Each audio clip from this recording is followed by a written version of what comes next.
I find it really weird not listening to music because I listen to music constantly. I'm like an 80,000 minute a year dude on Spotify. Really? So when I'm chatting with you guys and I've got no tunes on in the background, it's bizarre. It's like I'm alone with my thoughts, and my thoughts are too slightly not middle-aged but not young dads. That's essentially my experience at Push's point. I mean, I'll take middle-age. I'm loving it. I hit middle-age crisis time last week. I gotta turn the music. How old are you now? No, I'm just saying I hit a midlife. No, we don't have to reveal your age on the crisis. podcast. I hit a midlife crisis last week. I'm muting the music. What? So you're like 30 years old? No, so my wife roller skates, right? So Nikki roller skates. Yeah. And sometimes I take her to the skate park, and I'm just sat there like doing nothing, helping, watching, being a solid arm for support on certain tricks. So I thought, why not check out what offers the skate shop have got on? And I went and bought a skateboard.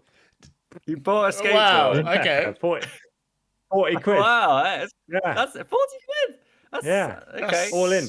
So even if it goes terribly wrong, it's only 40 quid. That's a bit cheap, but it is cheap. No, I know it is really cheap. Like Logan skates, my son as well, and his deck that I brought was £75, and then his trucks were 60 something pounds. 80, yeah, and then the wheels were like, and just the bearings were like 20 quid. But his board is like a proper. It's like the proper skateboard. So mine's just an element, like all-in-one setup that I just bought. I think it was on sale from 100 quid down to 40 quid, or 80 quid down to 40 quid. And I thought, for the price, like what could go wrong? How many broken bones can I get from a skateboard? Yeah. So are you going to be down the park? I guess my kids have got scooters, and we scoot to the park and back. So I'm just going to take the skateboard instead. Like, that's so good. Okay, that sounds great. That's if you can have a midlife crisis. I mean, I'm not talking. You've already had one because you play Flesh and Blood. Yeah, this is true. This is your second one, really. This is your follow-up one.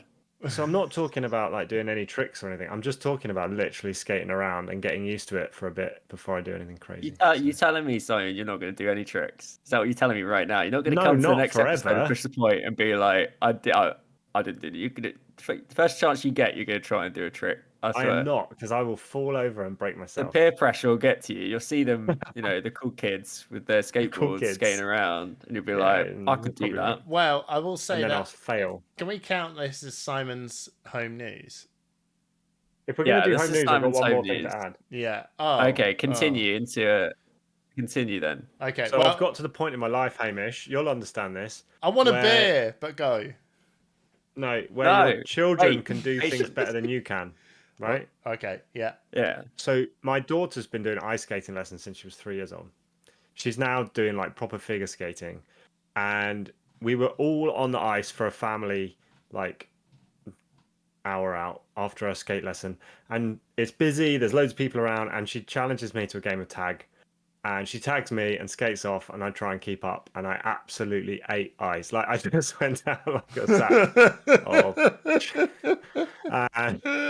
And then I realised I'm old, and I can't do things anymore, and I was very sheepish after that. I tell you what, right, for a second, I completely was just lost on what you were saying, because you said tag, and I went, no, it's not called tag, it's called TIG.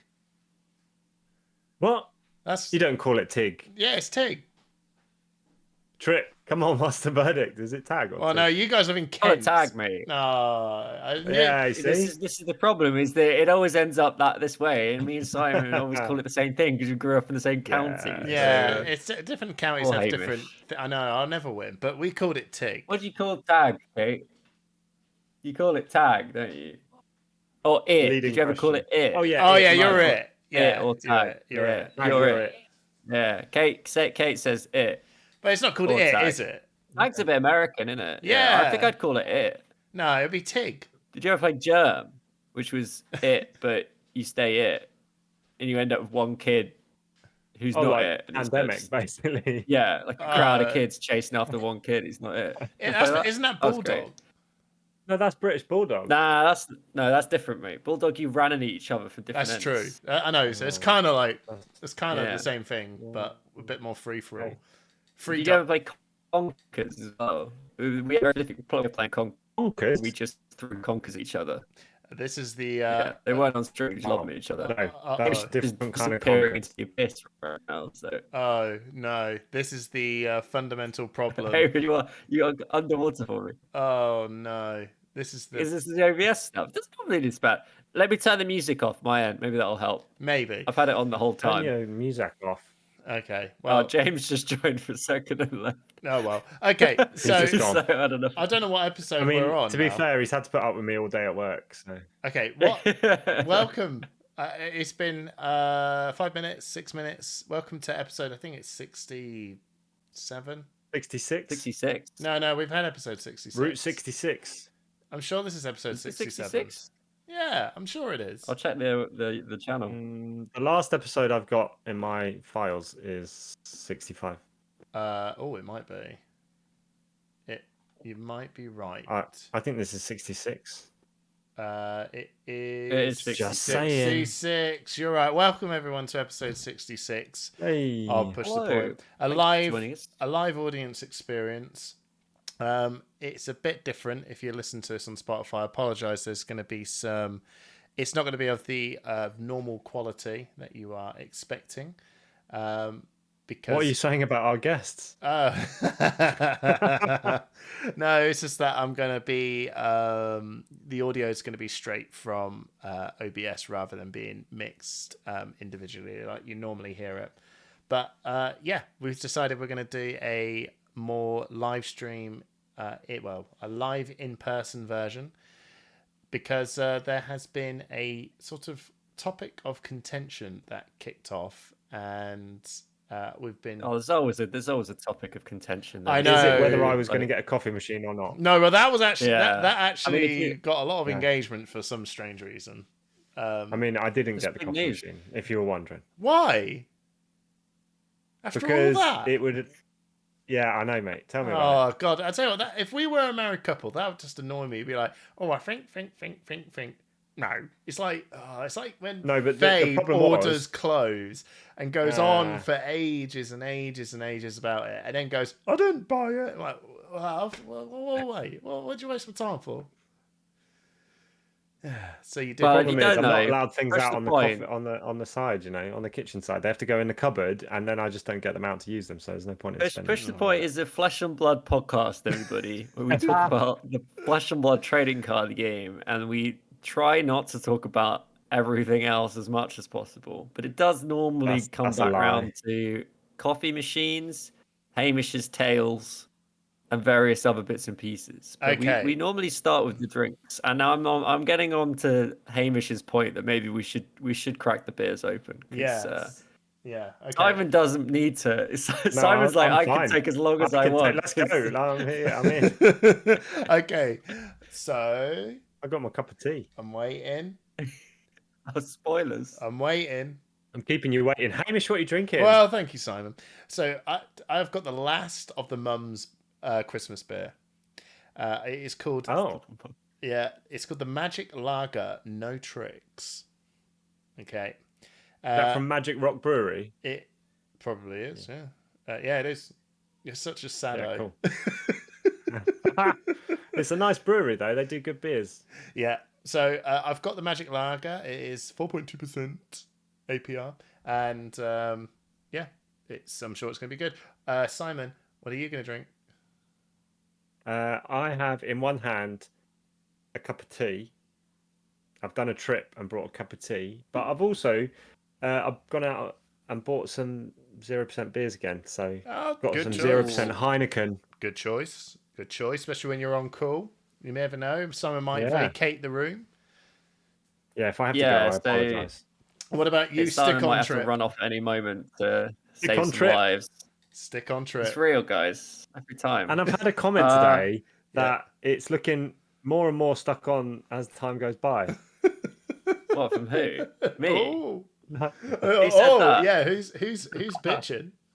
I'm not at liberty to divulge Who my knows you sources. and works with you It's and James. also knows me? I wonder It's who that James. could be. It's James. Yes, James. Thank you. Yeah. Oh, of course. Sorry, I couldn't quite work that one out. Maybe it's just because you spent 4 months getting him in his prize packs. I don't know. Maybe he's trying to get his he own got back. him in the end. He got him in the end. James, you didn't get all the goodies because Royal Mail decided they wanted to steal some Metal Fab tokens off you, but we'll work it out. Anyway, I'm drinking a Thirsty Ferret. Oh, that's a good one. A classic Brewery. amber ale. Yeah, it's got a little ferret on it. Went down to the corner shop today to pick this one up. Got a proper beer for a change. I feel like I've not had proper beers much, but well, there you go. There you go. We're in. Cheers, boys. Cheers. Nothing else to say about it, really. And to our 5 live audiences currently here so far, cheers to you too. Any beers? Yeah. If you have a beer, know what it is put it in the chat. Yeah, give us a strong shout. choice of ale. Thank you very much. The corner shop has improved. It was really, really good when I moved to where I live, the corner shop, and then it went off a bit, and they just got rid of all the cool stuff. But they've started to improve again, so it's good news. Hamish is looking so wary of that lager. It's a bit stouty. Oh, is it a dark lager? What? Yeah. Pour it into a glass and let's see. What's the description? Come on. I've got my Cheers. dead man's drink. I honestly don't want to be. Tankard I honestly do not want to be banging on about this for too long. So, Trip, do you want to do your Wheel of Fortune or the Wheel of Time? Yes, I do. I've actually done it. You've done it. I'm very disappointed. I'm very sad. Oh, was it Shin? Yes. It's the saddest day in Push the Point history, everybody. Unfortunately, Sharif, we all know him. We're all aware of him. And he has won this episode's 6-pack giveaway. If you don't know, if you're a patron of Push the Point, we give away 6 packs of whatever set we're on. Yeah. I think we're on to Bright Lights now. We might still have some... Yeah, Bright Lights now. So Sharif will be taking 6 packs, and because Sean is now posting them out, he's going to get them much quicker than anybody else has. So it's a real. Back in my day, take you like 3 to 4 weeks. James knows it to receive your packs, but Sean, he's got them all packed up. He's got them ready to roll. I just have to send him a message, and that's out. Wow. Weeks. Yeah, well, multiple. Well, that's how months are made up, James. I mean, he won them in October and he got them in January. I'd call it days, multiple. I won those packs really back in episode 4. Hundreds of days. That Shin has I think Shin has his already. Yeah, well, I should check that Shin hasn't already won. He definitely hasn't. No, he hasn't. Like we'd remember. No, he hasn't. Yeah. But James is making a joke that he received his packs that quickly. Much like in the many Discords we share with them, Shin and Jake are right next to each other on the wheel. So Jake was very close. If it had gone a little bit longer, Jake would have won it. But sadly, Sharif took it home this time. So congratulations to him. But if you want to become a patron, it's in a link somewhere. Oh wow! And you can, Hamish, tell everybody about the wonderful benefits you get for being a Push the Point patron. If you're a Push the Point patron, you get 10% off all your orders from Thistle Tavern, an amazing Scottish singles store in the every time. Yeah. That does Flesh and Blood, Lorcana, and lots of other stuff. So if you're a patron, you get 10% off on your order, as well as Metal Fab Tokens. You get a heads up whenever we get some new goodies come in, so you can place your order before I tell everyone live. Welcome, everyone, to... And there's some very good stuff from Fab Metal Tokens, especially the deck boxes. Yeah, I will... Don't know if they're publicly known about yet, but... They are. The new Warrior deck box was pretty sweet. Yeah, the Runeblade one is incredible. Yeah. And this is the new Warrior one, right? Yeah, this is white and gold. Yeah, I like it. I think it's more Solana-y. So just for a one deck, I think you could probably. I think Victor Goldmane would be pretty sweet rocking up in this deck as well. And I will be bringing this along to Liverpool. If anyone wants to make any pre-orders, hit me up. I have got a green Rhinar themed resource token. and this sort of purpley visceri metal looking one as well. Yeah, that's pretty cool. Now, see, I've only got 4 of the visceri looking ones and 3 of the Reinhardt, and that is it. And it's part of the celebrational event that Metal Fab Tokens was doing alongside the celebrational. So when they're gone, they're gone. Hit me up. And they're there. So let's get on to the topic at hand. My home news is my 23andMe hasn't arrived yet. Oh, I've got one. I went bouldering. Do you know what that is? Oh yeah. Ah, you enjoy that? That's cool. Well, I knew Trip would know it because he's vibing. He's down with the kids. He's just hip, as we say. I mean, it's not. It's not a new thing. It's quite a well-known activity. Oh, is it? Oh, I knew you'd know because you're a dork, right? But when you're old, you're a dork when you know this stuff. But Trip, he's young. Okay, all right. So he's just risen. I'm trying to think of all the. He's got risen. Do you know what risen is? 3 years younger than you, right? Yeah. Do you know what risen? Do you know what risen is? What's going on? It's charisma. It's like. Oh God, I didn't know that. Oh, anyway, Riz. Yeah. It's not risen. It's just Riz. Mate. Oh, Riz. You just say you got Riz. Anyway, you're not risen. Yeah, you can get very misconstrued if you went around saying you're risen about all the place. I love how Hamish is trying to be down with the kids, and he's just. I tried. I made Logan. I actually got proper insulted by my son. Right. Okay. So I was having me dinner, and then we made Freya some fish fingers just to try, right? And then there was one left to the side.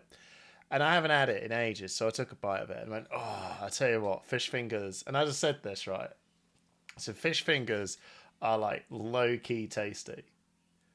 And then my son just burst out laughing and went, Dad, don't ever say that again. That is cringe. And I was like, my son's 14. So I was like, what? What's wrong? I was thinking, no. And he went, no, don't say that. And I said, no, surely that's right. Because I don't eat fish fingers that much. And to me, it's every time, I don't know, it's low key. It's this is real tasty. To me, it's low key. And then he was like, no, that's, it's just, it's not right. So I then had to run to the forums and ask Jake, who's one of our friends that is roughly around Trip's age. I'll just look at them and go, you're young. I just said this, and what is going on? You're young. Again, we're 2 to 3 years what younger. What is going on? Anyway, so I went bouldering, and I really hurt my finger, but I was actually pretty good at it. I was actually not too bad. How did you hurt your finger? So it was just because the skin integrity after multiple. Oh, I see. I just stripped a load of skin off from. You need to build up those calluses. Yeah, I used to have really good calluses on the end of my fingers because I played bass guitar and I was a finger, not a. I didn't use the pluck. I slap in the bass. So slap in the bass. I slap in the bass. Hey. I was slapping the bass. I like how Trip is literally acting like my son. He goes, "We're only a couple of years in, but you're still." It's because you've basically you've done this bit 2 times. I know. I haven't. Simon says it anyway. So I got calluses, but I really enjoyed myself. Simon's though, yeah. This conversation has happened multiple times. I like it how our audience is dropping off because they're waiting for the bit where we're actually banging on about. Where's the Fab stuff, man? We sold it on Fab. We gotta talk about it. I know. We need to tell everyone. We got a lot to talk about as well. Do you have any home news before we? Yeah, but if we've got any home news before we crack on. Well, me. I always go at the end. I'll do mine quick. I went out bingo on Saturday. Oh, you looked really good. Yeah, it was proper bingo. Yeah. Out of the town. That was pretty nice. That looked like a real hipster rave bingo. Yeah, that's hipster. Yeah, rave bingo. It was in Clapham, yeah. Yeah, it was. It was like a rave bingo thing, which was pretty good. Didn't win anything. There was an air fryer on offer as well. Would have liked that. Wow. Jeez, and then today I passed the certification exam for Salesforce, which is what I work on. So that was pretty fun. Well played. It was very nerve-wracking, but congratulations. I got my exam this morning. So now that's out of the way, I can make more push-to-point videos, right? No. No, it's never going to happen. It's never going to happen. You're more likely to post packs than do a video. How dare you? I would never post a pack. All right, let's talk about. Can we talk about pre-release before we talk about? Yes, I think that's a good idea. Any controversy? Yes. Because I think. First of all, did either of you guys manage to get to one? No. So I'm with because this is the trouble now with you. Can we explain you got ourselves? Stuff to do. Yeah. I wanted to go, but just at that drag of the end of January, and it's just near the start of the month, and we've got Road to Nationals coming up as well. You're talking like you're banking the brownie points. Well, yeah, I've got to bank the brownie. I've got Calling Liverpool coming up in 2 weeks. So I'll be away for that, and then I'm asking for 2 more weekends. And if I ask for another weekend for a pre-release, I was like, I think I'm pushing it a bit. It's cool. I kind of just looked at it as I looked at the promos because really you are paying to get six packs, and are you interested in the promos that you're getting from the pre-release? For me, the answer was I wasn't really that fussed about the promos. Whereas, like the Tales of Aria ones, where you get the cold foil amulets, or the Outsiders one, where you got the cold foil. I love that, and I was like, that's actually really, really cool, and I want to do that. Otherwise, I think if I didn't have to do all the RTNs, I probably would have rocked up and went. But also was just managing my money. But I really hear a lot of great things about this set, like overwhelmingly positive. I think they've nailed it. I also think the pre-release, so to talk about the pre-release, I went to Daltzer on Saturday. I think it was about 20, 25, 24, 25 people there, which is pretty good. First thing, the promos and the tokens, they come in a little pack, which is incredible. Like, why have they haven't they done that before? So you get all your promos, and then you get a token for each hero, a token for the weapon, everything. It's just a little sealed pack, which is great. Yeah, smart. It just means you have everything you need. You have all the tokens, you have all the, like, you get your fancy rainbow foil, vigor, and gold, and whatever. And then you've got one of each hero, one of each. There's none of that scrambling around, being like, oh, I need a second Centauri saber. Who's got another saber? It's just, and they've done it right, so that they're on the right side. And then you get a cold foil starting stake, which is in the little pack with the rest of the stuff, which is great. So you get a little cold foil just for showing up, and then that was great. And then the Marvels, man. Why have the Marvels not been this since the day they decided let's do Marvels? Why have they waited so long? I did not open a Marvel, but someone did. And they look incredible, and it's just like why? I don't want to turn it into like why didn't they? Because it's just so good that they've just finally been like, what do people want? They want the heroes to look as good as possible, and they did it with Starvo, and then they kind of went away a bit, and now they're bringing it back, and it's so good to be like, I could open a pack of heavy hitters, and I might just open like the Marvel hero, which is just great. That's what should be for all sets going forward. Didn't they? So all the originals are in the history packs. But only foreign language, and like I'd love a Katsu, but like it'd be great to have like an English language Katsu. Yeah. But I think the Marvels are great. I think the set is so much fun as well. I think it's probably the best sealed experience they've done, like non-draft sealed. And I'm drafted yet. I'm going to try and go to a draft next Wednesday before Liverpool. And it just seems like the set works so well together. Like I played Victor, but I definitely felt like I had a Guardian pool, and I definitely could have played Betsy. And I really feel like I could have just like swapped between, like, and it still would have worked. And like I went for Victor because I just like the style of Victor a bit. I wanted to play around with Victor, but like some of the cards really surprised me. Like our card, Big Bop, man, that card is satisfying. You do get space to play cards like that. You think of a sealed experience like Tales of Aria. I think Tales of Aria is that's a good example because they've got they've got a card that's almost very similar. That it's an aura. It blocks for 2. Embolden, yeah, something like that. And sometimes you look at them and go, I'm never gonna pull. If you do pull that off, it just doesn't feel right because Briar's gonna come in too hot. Yeah, but again, if you block 2 cards and then play it with 2 cards, and then the next turn you're set up to go boom, right? Yeah, And you feel like you have the space to do stuff like that, and especially Victor, where occasionally you can get the gold off and you get the draw, so you get like a free arsenal, and you kind of feel like you can do setup plays.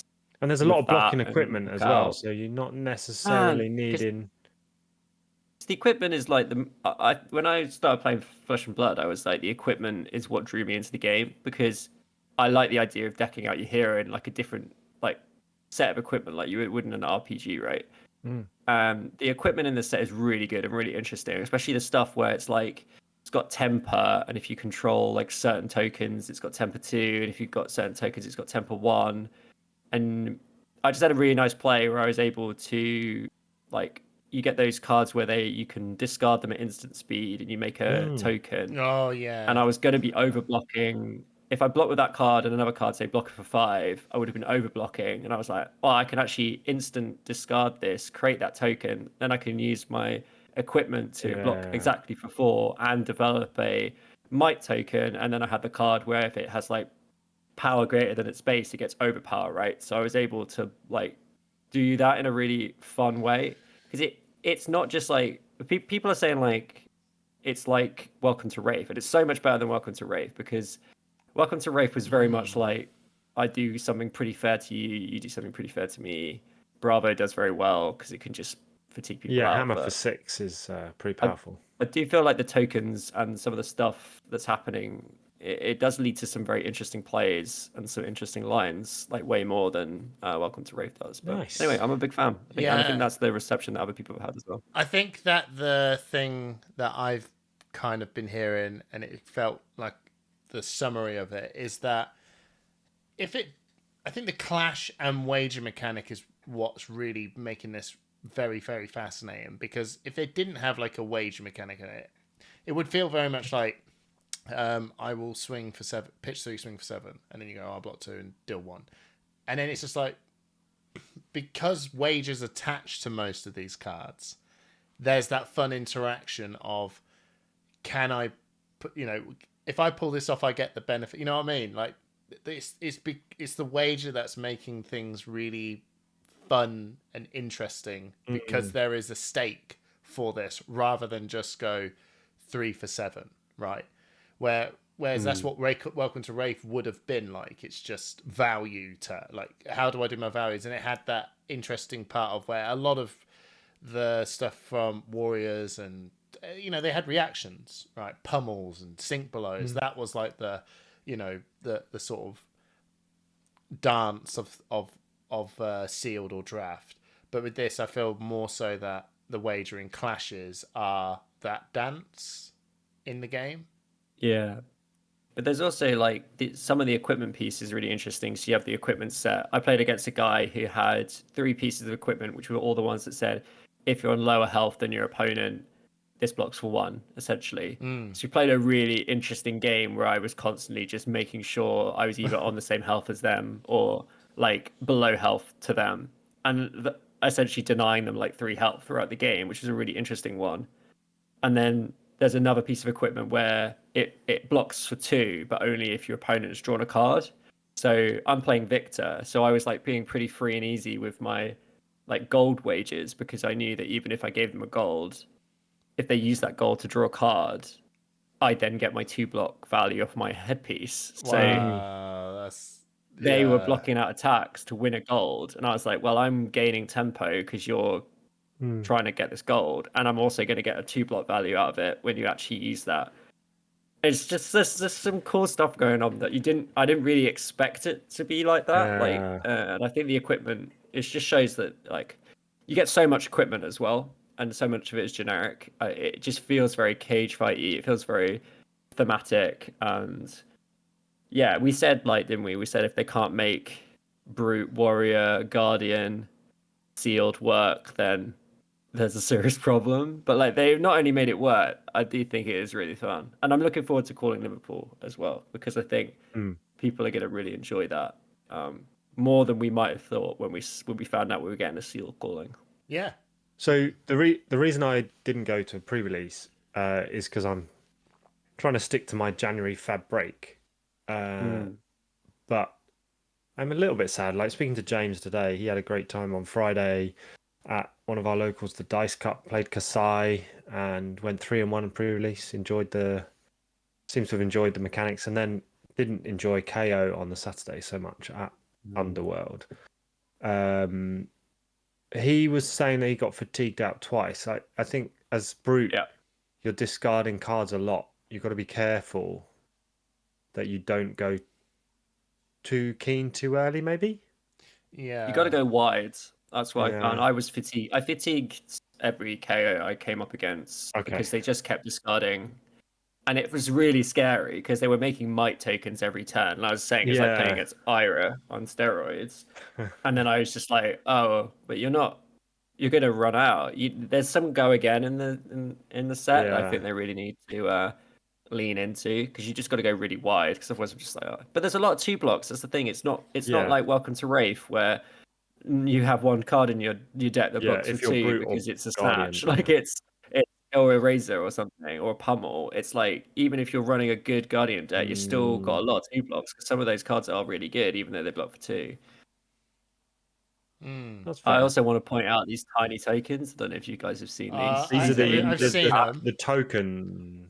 They are amazing, and I love them. More tiny tokens, please. Bring this. Really? You just rip it in half, like this.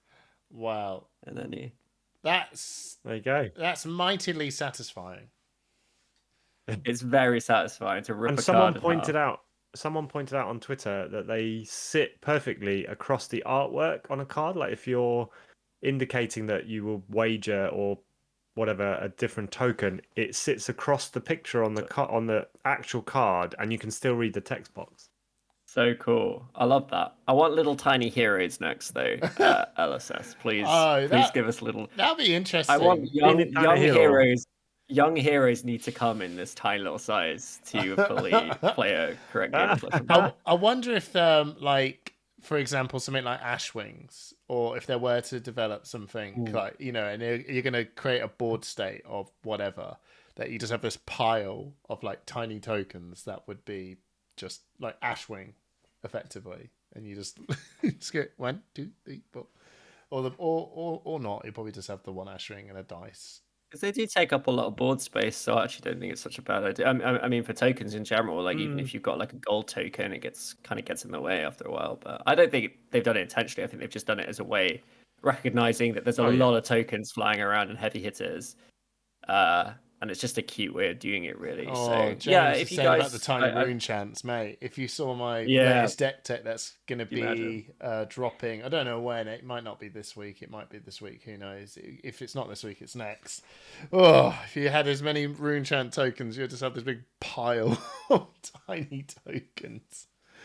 So yeah, tiny tokens. So that's pre-release. Heavy Hitters is going down extremely well.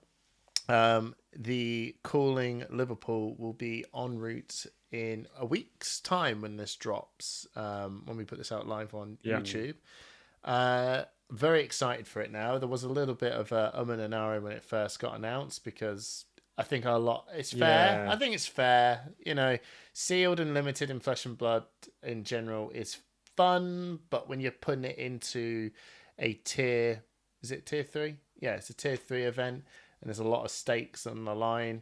I think the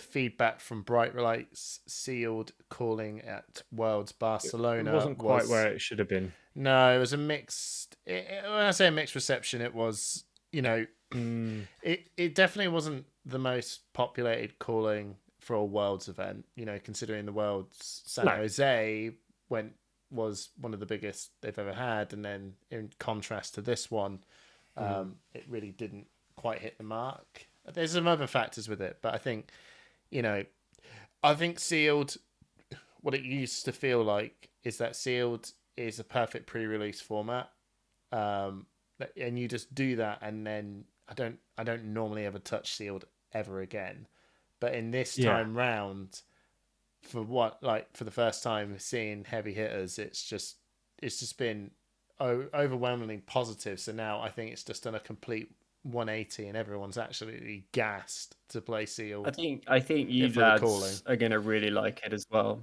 I think you're going to really enjoy it. I think it'll play into your kind of like play styles, how you enjoy playing the game. So I think you'll have a grand time with it, to be honest. I was watching it. Yeah, if you haven't gone out fun. and played, try and go to a sealed. Yeah, I think it's just going to be fun to play sealed in the hotel room kind of thing as well. It feels like that kind of set will be the one that people, when you're at a big tournament and someone's like, "Do you want to do a draft?" It feels like this feels like it could be the set that's going to fill that gap for quite a while in terms of what you pick up and play. So. And it's got marbles in it, so kind of everybody wins and they're good marbles too. So yeah, good stuff. Well done, LSS. I'm impressed. Really am impressed. It is good. Should we? So just before, it must be strange for LSS, right? Because they don't intend to release sets that don't do well or don't receive the popularity that they were hoping.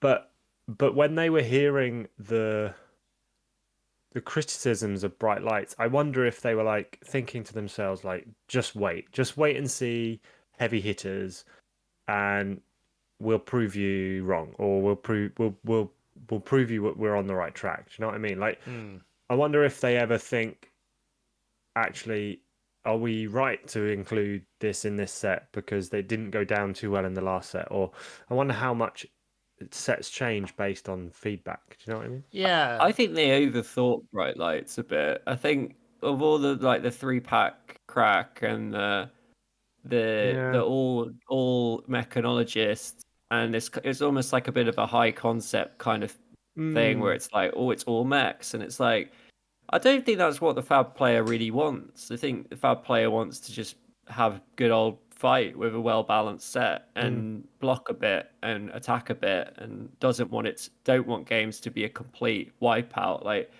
I always enjoy a Fab game if it goes down to 1 health versus 1 health, and we've played more than 5 turns. That's all I'm really looking for in a game of Fab. And in Bright Lights, you had the aggro mirrors, the max mirrors that weren't very fun, and it just didn't really land very well. And it turns out if you put in a bunch of classes that are quite well balanced against each other, none of this, I don't know, like even with Uprising, it was like having the wizard in there and the illusionist against the ninja and stuff. I don't know how well it ended up working. And then Outsiders was okay, but again the ninja comes back and it's just, you get these aggro mirrors that are just not fun, where it's just like, oh, you just had a better hand than me in this Katsu mirror, so I guess you win, and the game's over in 5 seconds. And then in heavy hitters, there doesn't seem to be any of that at the moment. But there's no janky if you've got Guardian games. Yeah, and the mirrors are fun, right? Yeah, like, that's what you want, is when the mirrors are fun. The set's normally pretty fun. You got 3 classes with the same sort of mid-range feel to it: Brute, Guardian, and Warrior. They are like, and when I say mid-range, it's that, like you said, Uprising. The janky hero is probably Wizard, maybe, it's a weird one. And then you got this super consistent ninja, like you said, and then in Outsiders, the next sort of draftable set, it's ninjas again. Like, good. You've made a good valid point. The 2 latest draft sets that we had to compare on had a ninja in it, and it is just 0-3 go again, blah blah blah blah blah.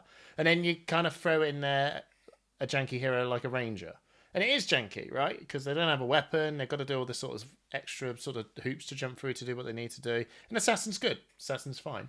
And then Bright Lights. It's just, well, everyone's got a bit of jank because there's items in there, and it's all of them. You can all use this weird janky item, isn't it? It's just like, it's very clever, and it's very like thought provoking, and it's complex. There's lots of nuances to it, and so on. And I imagine that they're going to have a great time, sort of like working out how do we make this whole thing work. And when you actually look at it, you do go, yes, it does work, but it's not necessarily like always balanced in the right way. And then this time around, they literally, like, Guardian, Brute, Warrior, they all have weapons. They've now also released multi-class cards that is literally a circle, rather than Outsiders where the Ranger and Ninja do not share at all. Okay, so they just don't share at all. This time around, it is a real wheel of all-inclusive wheel. All have weapons, all have equipment, all coming in for physical damage. It just goes to show when everything is in sync properly, rather than trying to have the janky one character like a ranger or an illusionist or whatever trying to work their way into a sealed set or draft set. It's just consistent, isn't it? You just look at it all and go, this is just highly consistent. We're all on the same level. And there's still some... And there's 6 and I heroes. think they've done that. But they've always, like, what I was getting at, I completely agree on what they're getting at earlier, but there's still levels of complexity to it. It's not just like, I will hit you, you block, and then you run out of cards. There's still some, like, cool, tricksy stuff you can do. So if you are a fan of the kind of instant speed stuff, it's still enjoyable. And it's not as, like, involved as, like, say, playing Icelander or something like that. But there's still, like, elements of that you can tap into, and, like, especially, like, the instant discard cards. They're, like, you know, like... any set where you can't just let your opponent draw up, you have to be like, no, just wait, just in case I actually want to do something before you draw up and let me get on with my turn, right? Like, if you want to play an instant before, that always is a good sign to me, where you don't just immediately move to Arsenal. Like, there's an opportunity and there's something that could happen in the format that you would want to play in that window. That's always a good sign, even in a really solid weapon v weapon blocking game like this is. So, anyway, yeah, I think we've had a good experience with heavy hitters. So, yeah. Do we want to? Should we can move on to the net stuff. We can kick in with the controversy. Is it the controversy? Is it controversial? I think it was controversy about a week ago, but we were. I don't know what it is down now. A bit. Yeah. Yeah, it has calmed down just a touch. So, well, this is what the whole reason we did this. Well, okay, so I got kind of tagged in, and because I can't actually move on to another, into another window because I'm on here. I'm actually just trying to look on my phone. I'm trying to find it. So, in short, there's been a change in how people can get qualified into internationals. Yeah. So we have since 2021 and 2022. Oh no, is it 21? It was 21. Yeah, there was literally 3 nationals. Yeah. You can get qualified into your nationals by 2 ways. You get either a top 4 in your road to nationals in that season, or we look at the 90-day experience leaderboard, and based on that, on your rating on there, you will get invited into nationals. And that's now all changed. It's now moved into the ELO rating. And so it doesn't sort of end there either. So the ELO rating board as well is also going to vastly change. It's no longer going to be a classic constructed ELO leaderboard and a limited one. They're now going to fuse those two together, and you're going to have an overall ELO score. So you're not going to see which one format are you really good at. It's just going to be put together. The problem is that we don't know where we're at, and we're all going to a road to nationals, and people are going to be wanting to be qualifying, and we don't really know where our leaderboard, where we are. Some people we've been very used to seeing where you are on the board, and the grinders like you did last year, Simon. You could you could see where you are. You could see the sort of level of input that you need to get to grind to do the online events and show up to your local events and do armories, etc., etc. This is a bit of a free for all this time, and also a lot of people used to go to, and this is kind of where it all kicked off, and we got tagged into this and said, hey, you could do a topic debate on this, and this is why we're here. That some people are really, really, really unhappy with this, and there's some people that also agree with the change and think that the change is a good thing. So this is, if we do have anyone in the audience that wants to say their bit on their thoughts on why they think that ELO change is a good thing or a bad thing, just raise your hands and then we'll bring you on and you can say your bit. But yeah, Trip, your thoughts on the change? Yeah, I think so. I think I've kind of come to terms with the fact that XP needs to be phased out as kind of a qualifying tool. Like, I think that we, all three of us, maybe more me and Simon, benefited quite strongly from XP invites. Like, we both got to go to, well, we both got invited to the first two Pro Tours because of lifetime XP. And I got to go to Nationals last year, even though I ended up actually just casting instead. I was qualified for Nationals. Not through any kind of real grind. I just went to a lot of armories, did a lot of skirmishes, went to some RTNs, didn't top 4 any of them, but I did top 8 one of them and did okay at the other one. So I just ended up with a lot of XP anyway. So it's a system that's always worked.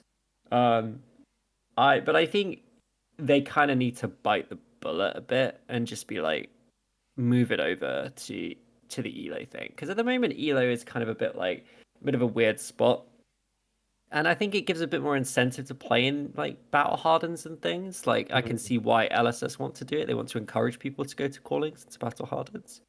If you're low on ELO and you want to go to nationals, then you kind of have to. You kind of have to do a bit of that kind of grind. And from my point of view, I would much rather go to one big tournament, try and do well at that, like put all of my effort into doing really well at one big ELO-based tournament, than have to go to multiple armories to get into my nationals. Now, I know the whole point is you should just want to go to armories anyway, but like realistically, we don't have the time to go all the time or the inclination to go all the time. In the winter, I don't really feel like it. I don't drive, so You gotta get out. like I gotta go out. I have to go out in the cold a bit. So, or walk around London late at night in the dark, which is never the greatest play in the world. So, it's just one of those things. Like, when it's sunny, it's great. When it's dark, it's not so fun. So I'm on board. I think it's like, yeah, it's a tough change, but I don't think XP was a long-term system, and I don't think it was even meant to be around as long as it has been. I think COVID impacted that greatly. I think the way the game has developed has impacted that. However, I agree that they had to bite the bullet. I agree that they needed to move over to a results-based system eventually. ELO's not infallible as a system, and there have been people who have protected their ELO ranking and got multiple invites to big events just because they did well at one big event, and now they're quite high on the leaderboard and they can sit there, because if people aren't playing big events all the time, or if they're only playing the top events and they don't do very well, they lose a lot of ELO, it's hard to get back up. You can, if you're not playing in those events, you can quite happily sit there and get the invites again and again and again, and if you lose one game, you can drop and not take a big hit on your ELO, right? It's not infallible. People can game the system, but people are gaming XP as well. So I think having a results-based system is better than not having a results-based system, and I think people just need to come to terms with it. It seems to have died down over the last week, so I'd imagine people will get on board with it. What hasn't been said is how this combined ELO score is going to work, because at the moment we've got a constructed and a limited ELO score separately. I don't think they've gone into details on how that's going to be combined. Yeah, I think that's the thing. What do you think, Hamish? Well, I agree with everyone here that I think that the experience points being moved over to ELO is a good thing. I think that as everything happens, there is a positive and a negative to almost any sort of choice that you're going to choose to make, right? So we've been living in this experience world where, what are these grinders going to do? They're going to go and grind their local armories, and as James is pointing out in the chat, you're just going to be hamming on some people who are just bringing the fun casual decks, and they're just going to be slapping them about just because they need to get their wins to get their experience points, right? So if we remove that. Make your armories less, about that. It's about just you're gonna go to your LGS anyway. You're gonna want to play Flesh and Blood anyway. Let's just do this, and you can get your promos and get some experience points for that. Cool. So we can sort of make these armories have more of a home in a different way, right? Now the flip side of it is that now, how do I get my grind to get to nationals and whatnot? It's now down to callings, battle hardens, road to nationals, and pro quests. That's your entry into rated events. And a lot of people were also very chill because the rated event side of things was kind of whatever, right? Whatever. And now I think the slight sort of side of it is that I think the sort of road to nationals and ProQuest side of things are now going to get even more like shirty, because if you lost a game in road to nationals, you never lose XP, right? So there's no drama to a loss because you just get 0 XP. But if you win, you get some XP. But this time around, you lose points for losing. So you really don't want to lose your points. It's not a big number of points. It's the lowest multiplier, right? Well, it depends who you lose to, and I swear these ELO stuff are just wild. I don't understand like how the points because I've lost. Do you think it will prevent people coming to agreements on who wins which games? Do you think people will stop conceding friends that's into another top good cuts and stuff? that's a good because point. you're going to lose ELO, and that's really important now.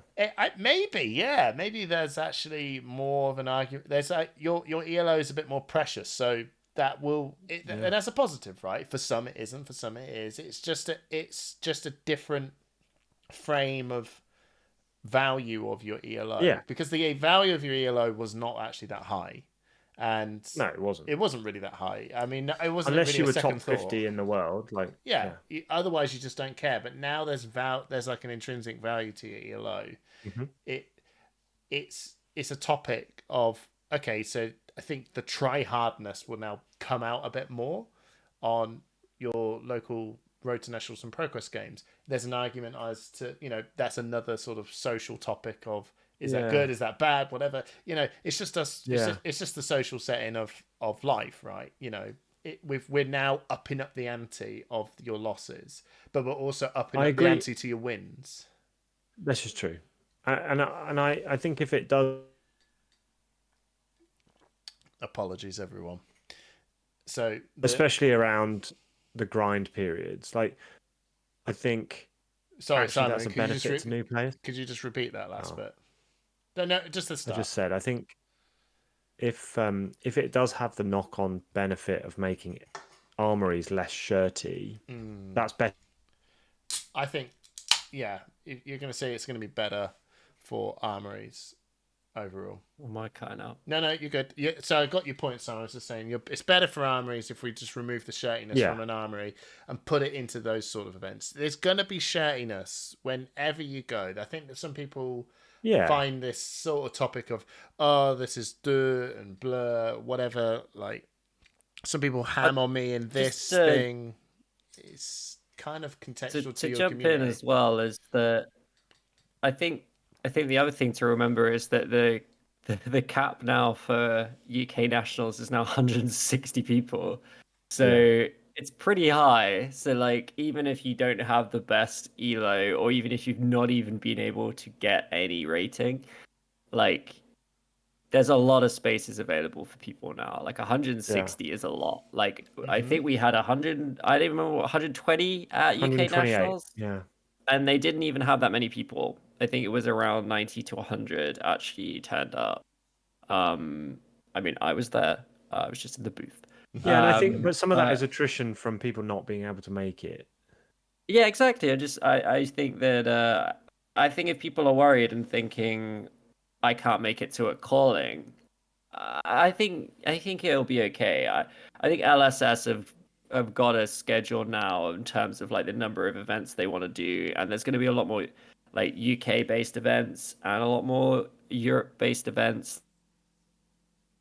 Yeah, there will be a lot more UK and Europe-based events. And there's always RTN as well. Like, if you can go and you can qualify, it's great. And maybe people that have good ELO might not even go to as many RTNs. I don't think we're going to see the kind of RTN farming that we've seen in the past, where some like really good players kind of tour the country because they don't quite get the first time, so they go somewhere else and they go somewhere else. We've seen that before. That'll probably drop off because most of them will just be like, well, I'm 1600 ELO, 1650 ELO, so I don't need to do that. Why spend my money? I can just go to nationals. It's going to be a balance depending on how good the prizes are for RTNs. Yeah, that's right. Yeah, because if you feel like you've got a legitimate shot of winning a gold foil, they're still selling for decent chunks of money. Yeah, I think that's one of the things that ProQuest I think it's going to be okay. drove for. But here's another thing. I think here's another thing.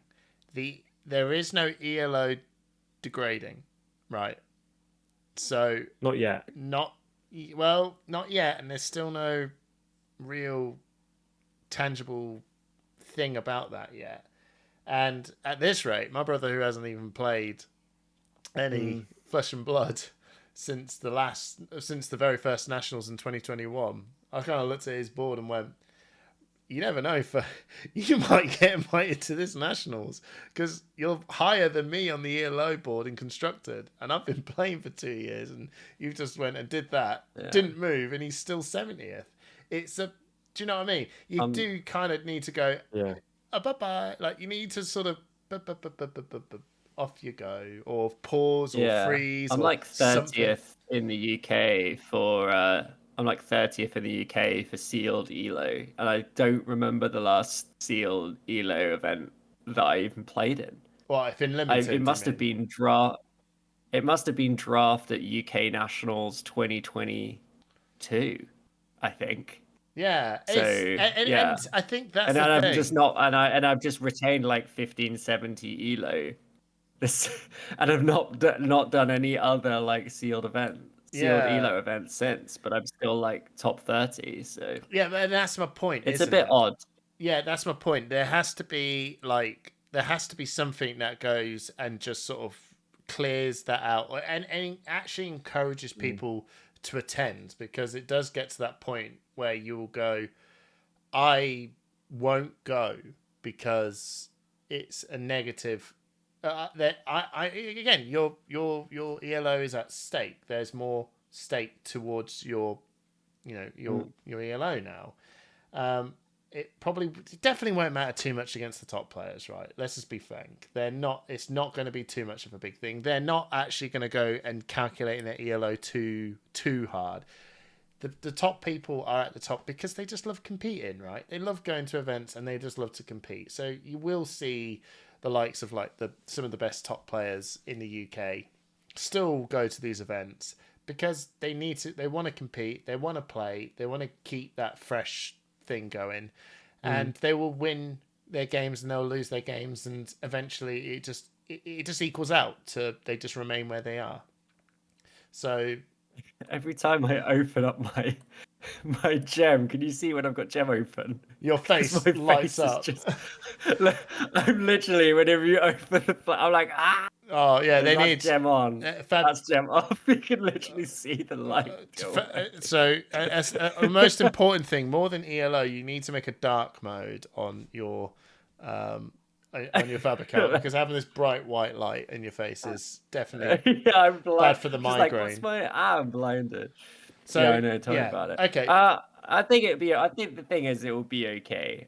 These things always turn out okay, and like they do, because there's no choice. And I'm excited to see how it works out. And I think ELO should naturally track back to 1500 over a period of time, like very slowly. But there should be a steady track back to 1500. So if you're below 1500 and you haven't played, it should be on a regular basis, like moving you closer back to 1500. And if you're above 1500, I don't know about that. I don't know about that. I don't know about that, because you can sit there and go, the best thing for me to do is not play. That doesn't sound right. Yeah. Well, it's always quicker to play and win than to wait for the natural decay. But I don't think it's right for high ELO to decay us to be okay with high elo decaying down and not be okay with low elo decaying up. It's the same principle, right? I mean, there's something. Because then you end up playing against someone who's on like 1400 elo and they're not actually that bad. They've just not played. They just had a really bad run ages ago and then never played an event. I don't know. I just think it's the general principle. I'd be happy with there being a natural return to 1500. You could go to your local armory. You could go to your local armory and play and just keep carrying on grinding games with no threat to your elo whatsoever. I don't know. Like, I'd love to just tank my elo to like 1300 and then like prep massively for a major event and just go in and just absolutely destroy some people's elo rating. You would just go in being like, and they'd be like, why did I lose 64 elo against this guy? It's just like, yeah, I'm on 1,000, mate. You go to every event. My quest the whole thing, and then your quest is to make 2025's people be a nuclear bomb. Yeah. 2024. That's happened though with people like. You get like someone like Jamie Faulkner playing Drumeye, right? Like occasionally he's just gonna get matched up against like a Katsu player or a Ninja player or a Fire player back in the day before they got all the cool tools, and they'd just be like, well, yeah, I'm gonna lose like 20 elo because this person's probably got 1500 base, and it's just a bad matchup for me. Yeah, like I think like David saying in the chat, ELO is such a weird system. It comes from chess, which is a completely different kind of game, and we just try to incorporate it into. It's because there's no one could be bothered to think of anything better. It's like fair enough. If there's nothing better, I'm not going to think it up. But there must be a better way of doing it. But no one could be bothered to actually work it out. So we'll just have to use it. For flesh and blood. It is what it is. Yeah. It is what it is, and we just. I first found out about ELO from Age of Empires 2, so that was my first experience with ELO. So there you go. I don't know what my ELO is on that. It's very bad. I'm pretty sure. I'm not good at online Age of Empires, so I prefer just making a nice little city. So like, yeah, it's great. That's basically my university experience, was playing Age of Empires 2 and Team Fortress 2, all the twos. Yeah. All right. Anyway. Well, I think we sold it, guys. Well done. I think we've done it, man. We thank you for Beram, Shred, and Damon. The loyal people. The people that didn't want to have a live casted audience, but we're here to listen to us all the same. Thank you so much. Look, it's funny because the people that wanted a debate didn't flipping show up to Well, there you go. There's a pre-release taking place right now at Bad Moon Cafe. Shout out to those guys. There's a lot, people out there playing Fab, man. That's the way. It's the way you wanted to be. That's fair. That's fair enough. That's fair enough. Right, we will end it here. It's a pretty good topic, actually. It was a really good topic. It's been a good one, and I could have just made a better audio quality. Chat as well, guys. Yeah, I have to say I do like having the chat alongside while we chat.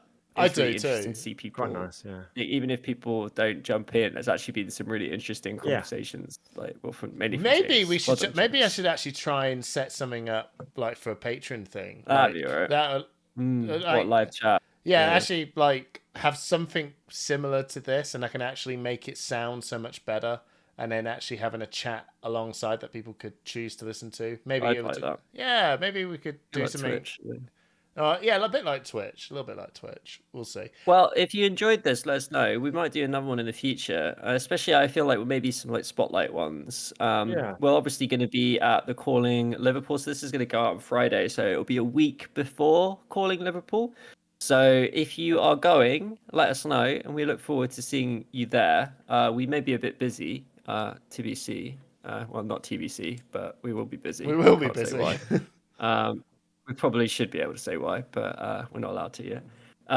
Spoilers. It's the worst but kept if you see us secret there, ever. do say hi. We'd like to catch some of your time. Maybe record something for Push the Point, or maybe for something else. So let us know. We'll have plenty of goodies, as we always do. We've got lots of stickers. I handed over a load of stickers to Sean, guys, because I was like, Sean, I want you to know how many stickers we've got. I'm going to give you. I'm going to give you a ton of them. Sean loves the main sticker instigator. And big sticker Sean. That's what they call him. Big stick Sean. I'm going to call you the stickler. Oh, no, that's something else. I think that's unrelated to his love of stickers. So we've got Stick on Trip and Big Stick Sean. No, we've got stick Sean. Yeah, right. There's no sticker trip. That's what. No more stickers. Thank you guys Bye-bye. for joining. Thank you for listening at home, and we'll see you next time. See you. Bye. Bye. I have no idea.